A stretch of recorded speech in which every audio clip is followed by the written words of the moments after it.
Hey, I'm the Crystal Wolf and here's my tutorial for Harley Quinn shorts from the Birds of Prey movie. Let's get started. These are an old pair of high-waisted moto shorts from Topshop. I got a size bigger because I'll be adding vinyl to them later, which might add some resistance when putting them on. These shorts have turn-ups and I want to have the option of using the extra material, so I pick out the thread and then iron them. There's an obvious line left, but most of this will be cut away. The shorts I bought are one solid colour, but Harley's look like a weathered pair of shorts that are darker than mine. To get that look, I need to darken areas of the shorts. I use chalk to mark areas on the shorts where I don't want any dye. To dye the shorts, I'm using a spot dyeing technique. I mix 2 tablespoons of denim dye with 2 tablespoons of salt. I mix these thoroughly together. I then add 2 to 3 tablespoons of hot water and mix. Just a reminder, please wear gloves when you do this process. I dab this onto the areas I want darker with an old cloth. I also dip the cloth in hot water to keep it wet enough. On the parts I don't want dyed, I soak them in hot water so that there are no obvious edges. Make sure you use a separate cloth for this. I basically want the dye to bleed a bit so it's blended. I have 3 bowls ready when I do this, one with the dye, one where I can dilute the dye with hot water and one with hot water only.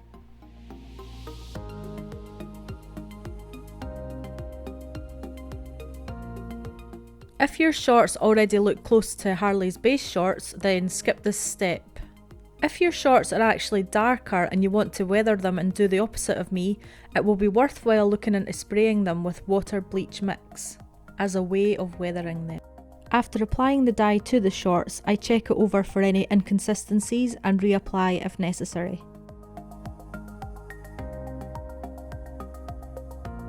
I now leave the dye on for 20 minutes. Then I rinse the shorts in cold water until the water runs clear. After sticking them in the tumble dryer, they now look like this. I use chalk to mark out where I want the rips in the shorts to be.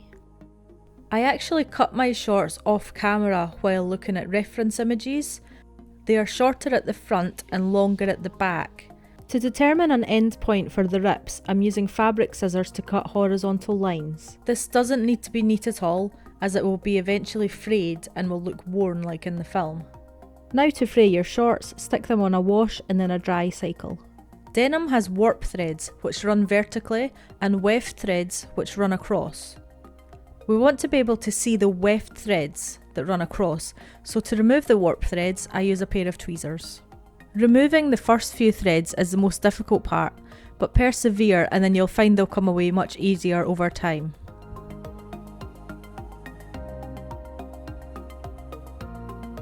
Harley's shorts and Birds of Prey look a lot like they have black tape on them. Tape would never stay on a pair of shorts long term, so I am using black iron-on vinyl. I cut the vinyl into strips of roughly 1cm to 1.5cm thickness. You don't really want them all to be uniform as it takes away from the homemade look, so I would vary the thickness of each one. Before applying the vinyl, make sure your iron is set to the hottest setting, that's the one for cotton.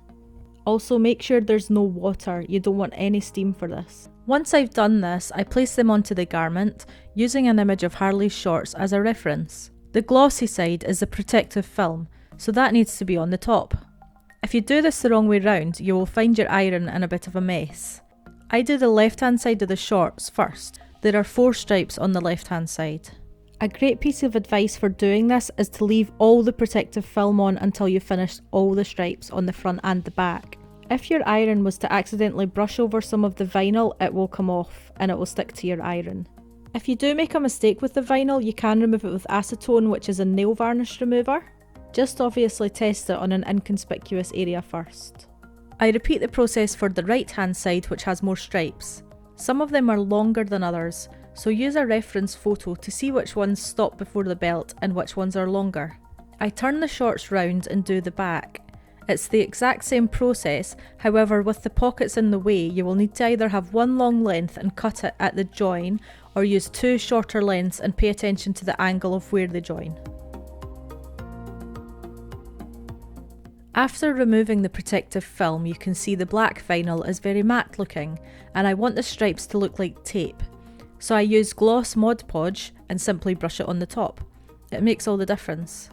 Bear in mind that if you put the shorts through a normal wash, it is likely the Mod Podge will come off. The last step for Harley's shorts is adding red stars. I mark out roughly where they go using chalk while looking at reference images. I use a Pebeo Setacolour opaque fabric paint in red to get the right look. I find it best to paint the centre first and then add the points. It is useful to note that they differ greatly in size, angle and are not meant to look stencil-like. A lot of the stars have thinner points, but again it does differ. I paint the stars freehand to get the right homemade look. The colour from the fabric paint is really vibrant, flexible and easy to apply, making it ideal for the shorts. I do the same process for the back with the chalk and then paint the stars on. Again, they look very homemade, as if Harley herself has added her own flair to a repurposed pair of shorts. So these are the finished shorts, and I hope you've enjoyed the tutorial.